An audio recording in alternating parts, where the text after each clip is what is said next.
First இயர்ல எல்லா ஸ்டாஃபுக்கும் தெரியும். வீட்ல 6 மாசத்துக்கு ஒரு தடவை போறப்ப செமையா வெளுத்து வாங்குவாங்க. பெல்ட் இது கூட பரவாயில்லைங்க. அடி விழும். 10 டேஸ் கழிச்சு தான் திரும்பி காலேஜ் வருவேன். ஃபோன் வாங்கி வச்சுட்டாங்க. அப்ப எங்க பேசுற டெய்லி கம்யூனிகேட் பண்ணுவோம், டெய்லி கிளாஸ்ல பார்ப்போம். பேச முடியலன்னு ஒரு ஏக்கம் ஆயிடுச்சு. ஸோ என்ன ஆயிடுச்சு, உங்களோட டைரி கொடுத்துருந்தாங்க. சரி சொல்லிட்டு அந்த டைரியில நான் எழுதுவேன். அடுத்த எல்லாம் ஒரே குழப்பமா இருக்குல்ல. நாள் என் பேக்ல எடுத்துட்டு போய் வச்சிருவேன். அவங்க பக்கத்து கிளாஸ்ல இருந்து வந்து பிரேக்ல அதை எடுத்துட்டு அதை ரீட் பண்ணிட்டு உள்ள வச்சிருவாங்க. நைட் அவங்க போய் ஒரு பேப்பர்ல எழுதிட்டு வருவாங்க. அதுக்கு ரிப்ளை எடுத்துட்டு வந்து அடுத்த நாள் வந்து என்கிட்ட தருவாங்க. அந்த என்ன ஒரு புத்திசாலித்தனம். கம்யூனிகேஷன் அப்படி போகும். உங்களுக்கு இந்த டைரியில ரொம்ப பிடிச்ச பேஜ் ஒன்று எனக்கு படிச்சு காட்டுறீங்களா? பலது இருக்குதே, எதை சொல்றது? ஒரு ஆஃப்டர்நூன் சண்டே. ஸோ படிக்கிறேன்.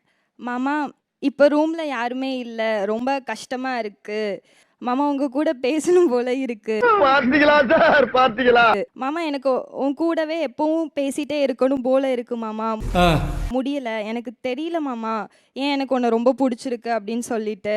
அப்ப அடிச்சு தூள் கலப்பு எவ்வளவு செலவாகும் நான் பாத்து அடி. ஸோ கண்டிப்பா இதெல்லாம் ஒரு நாள் சரியாயிரும்னு நான் நம்புறேன். அப்போ நீ எப்போதுமே என் கூட இருப்பேன்னு நான் நினைக்கிறேன். இது எப்படி